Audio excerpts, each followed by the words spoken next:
महाभारत की रचना महर्षि वेदव्यास ने की थी। यह 5वें वेद शास्त्र के तौर पर जाना जाता है और हिंदू संस्कृति की बहुमूल्य संपत्ति है। इसी महाकाव्य से भगवद गीता का उद्गम हुआ है। भगवद गीता में कुल 1 लाख श्लोक हैं और इसलिए इसे शतसाहस्त्री संहिता भी कहा जाता है। हम सभी महाभारत में पांडु के 5 पुत्रों और धृतराष्ट्र के 100 पुत्रों के बीच की शत्रुता के बारे में जानते हैं। उनके बीच की इस शत्रुता ने चौसर के खेल में महत्वपूर्ण भूमिका निभाई थी और इसके परिणाम स्वरूप ही पांडव कौरवों से अपना राज्य एवं पत्नी द्रौपदी दोनों को हार गए थे। 13 वर्षों के वनवास के बाद जब पांडव वापस आए तो दुर्योधन ने उन्हें उनकी आधी जमीन वापस करने से इनकार कर दिया, जिसकी वजह से उनके बीच में कुरुक्षेत्र का युद्ध हुआ। इस युद्ध में भगवान कृष्ण ने अर्जुन को नैतिकता का पाठ पढ़ाया, जिसे भगवद गीता भी कहते हैं। इस युद्ध को जीतने के बाद पांडव अपने परिवारजनों की हत्या के अपराध बोध से ग्रस्त हो गए थे और ध्रुवीय पहाड़ों की महान यात्रा पर निकल पड़े थे। इस यात्रा के दौरान स्वर्ग का द्वार बनाने वाले युधिष्ठिर का देहांत हो गया। महाभारत का संयोजन महर्षि वेदव्यास ने किया था और इसकी रचना भगवान गणेश जी ने इस शर्त पर की थी कि महर्षि वेदव्यास बिना एक भी बार रूके लिखे जाने वाले श्लोकों का लगातार उच्चारण करते रहेंगे। फिर वेदव्यास ने भी एक शर्त रखी कि वे श्लोकों का अर्थ समझने के साथ ही उसका उच्चारण करेंगे, लेकिन गणेश उन्हें अपने दिमाग में व्याख्या किए बिना नहीं लिखेंगे। इसलिए इस तरीके से पूरे महाकाव्य में कभी कभी वेदव्यास कठिन श्लोकों का उच्चारण करते, जिसे समझने में गणेश को वक्त लग जाता और उसी समय वेदव्यास थोड़ा विश्राम कर लेते थे। वेदव्यास नाम नहीं है, बल्कि एक पद है जिसे वेदों की जानकारी रखने वाले व्यक्तियों को दिया जाता है। कृष्ण द्विपायन से पहले 27 वेदव्यास थे और कृष्ण द्विपायन 28वें वेदव्यास हुए। भगवान कृष्ण के रंग जैसे श्याम वर्ण और द्वीप पर जन्म लेने की वजह से उन्हें यह नाम दिया गया था। अजीब लेकिन सच है कि व्याघ गीता, अष्टावक्र गीता, पराशर गीता आदि जैसी 10 अन्य गीताएं भी हैं। हालांकि श्री भगवद गीता भगवान कृष्ण द्वारा दी गई जानकारी वाली शुद्ध और पूर्ण गीता है। वैशंपायन वेदव्यास के शिष्य ने राजा जन्मेजय के दरबार में पहली बार महाभारत का पाठ किया था। जन्मेजय अभिमन्यु के पौत्र और परीक्षित के पुत्र थे। अपने पिता की मृत्यु का बदला लेने के लिए उन्होंने कई सर्पयज्ञ सांपों की आहुति किए थे। शांतनु भीष्म पितामह के पिता थे। इनका विवाह गंगा से हुआ था। अपने अगले जन्म में शांतनु राजा महाभिष थे। वे ब्रह्मा की सेवा करने गए, जहां उन्होंने गंगा को देखा और उनकी तरफ आकर्षित हो गए। इसी बीच ब्रह्मा ने उन्हें श्राप दे दिया और नरक में जाने को कहा, जिसकी वजह से अपने अगले जन्म में वे राजा प्रतीप के पुत्र शांतनु के रूप में पृथ्वी पर आए और गंगा से विवाह किया। लेकिन गंगा ने शांतनु से वचन लिया कि वे कभी भी उनसे कोई भी प्रश्न नहीं पूछेंगे। शांतनु इस बात पर सहमत हो गए। उन्हें 8 बच्चे हुए और पहले 7 बच्चों को गंगा ने नदी में डुबा दिया।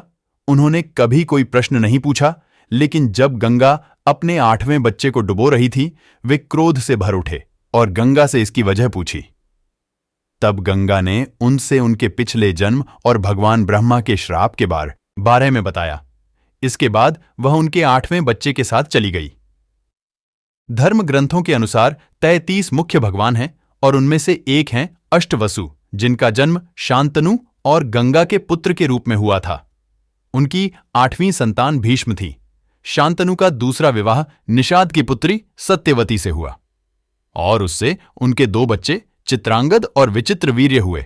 एक युद्ध में चित्रांगद की मृत्यु हो गई और विचित्रवीर्य राजा बने, जिसने काशी की राजकुमारी अंबिका और अंबालिका से विवाह किया।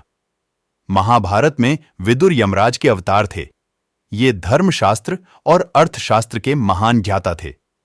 आर्षि मंदव्य के श्राप की वजह से उन्हें मनुष्य योनि में जन्म लेना पड़ा था।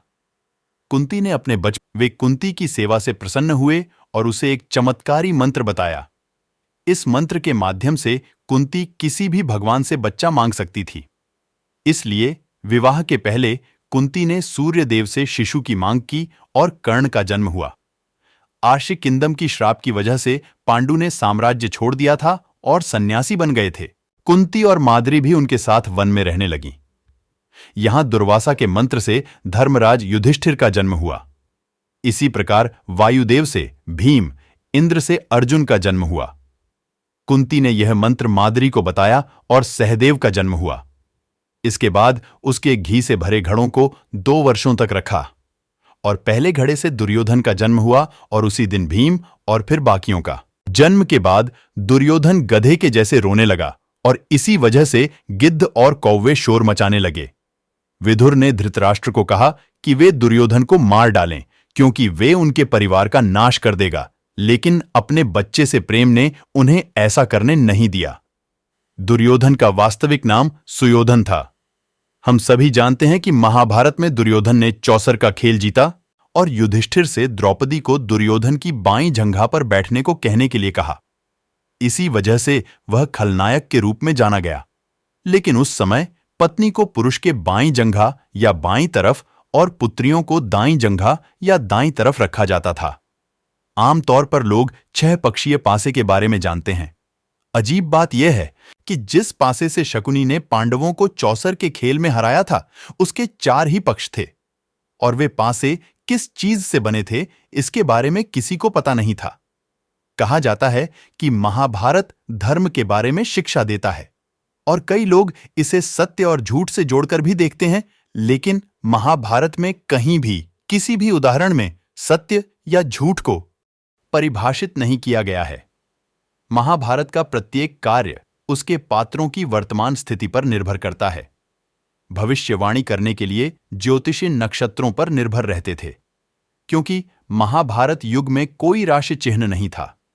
नक्षत्रों में रोहिणी पहले स्थान पर था, न कि अश्विनी। क्या आप जानते हैं कि महाभारत के युद्ध में विदेशी भी शामिल थे? इसी बात से नाराज होकर दुशासन ने अभिमन्यु का वध कर दिया था।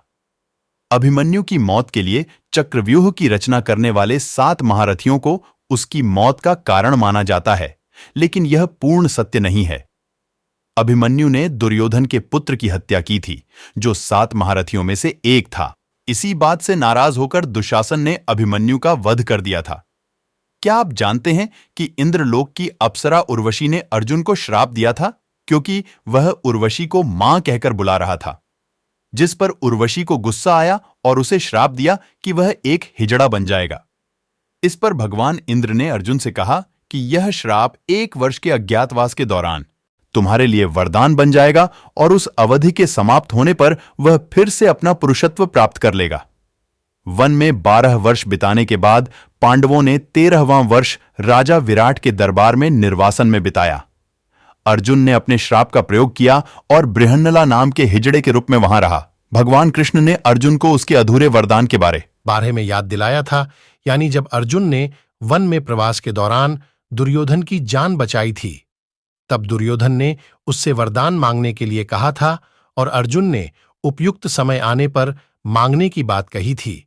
इसलिए अर्जुन दुर्योधन के पास गया और उससे भीष्म के मंत्रों से अभिमंत्रित 5 सुनहरे बाण मांग लिए। दुर्योधन ने इन बाणों से पांडवों की हत्या करने की घोषणा की थी।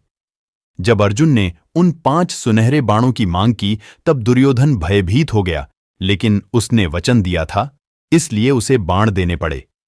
फिर जब अगली सुबह वह भीष्म के पास गया और उनसे 5 सुनहरे बाण और मांगे, तो वे हंसे और कहा कि अब ऐसा संभव नहीं है, और कहा कि महाभारत के युद्ध में कल जो भी होगा वह बहुत पहले ही लिखा जा चुका है और कुछ भी बदला नहीं जा सकता। महाभारत के युद्ध में भगवान कृष्ण ने हथियार न उठाने के अपने वचन को तोड़ा था, लेकिन जब उन्होंने देखा कि अर्जुन भीष्म की शक्तियों का सामना करने में समर्थ नहीं है, वह असहाय हो गया है, तब उन्होंने तत्काल रथ की लगाम छोड़ दी और युद्ध भूमि में कूद पड़े। उन्होंने रथ के पहियों में से एक को निकाल लिया और भीष्म की हत्या करने के लिए उनकी तरफ फेंका। अर्जुन ने कृष्ण को रोकने की कोशिश की, लेकिन नाकाम रहा। क्या आप जानते हैं कि भगवान कृष्ण ने कौरवों की बजाय पांडवों का साथ क्यों दिया? वास्तव में अर्जुन और दुर्योधन दोनों ही कृष्ण के पास उनकी मदद मांगने के लिए गए थे। वे उनके कक्ष में पहुंचे। दुर्योधन उनके कक्ष में पहले पहुंचा था और वह कृष्ण के सिरहाने जाकर बैठ गया था। अर्जुन कृष्ण के पैरों के पास गया और हाथ जोड़कर खड़ा हो गया। जब कृष्ण की नींद खुली तो उन्होंने अर्जुन को पहले देखा, मुस्कुराए और कहा कि वह उसका साथ देंगे। महाभारत में कौरवों की रक्षा जयद्रथ कर रहा था। रक्षा पांडवों को चक्रव्यूह में प्रवेश करने से रोकने के लिए वह अपने वरदान का प्रयोग कर रहा था। जयद्रथ को भगवान शिव से वरदान प्राप्त था कि वह अर्जुन को छोड़कर बाकी पांडवों को युद्ध में एक दिन के लिए रोक सकता था।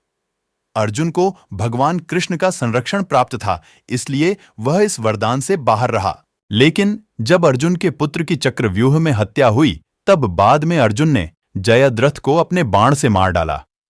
एकलव्य का पुनर्जन्म द्रौपदी के जुड़वा भाई धृष्टद्युम्न के रूप में हुआ था।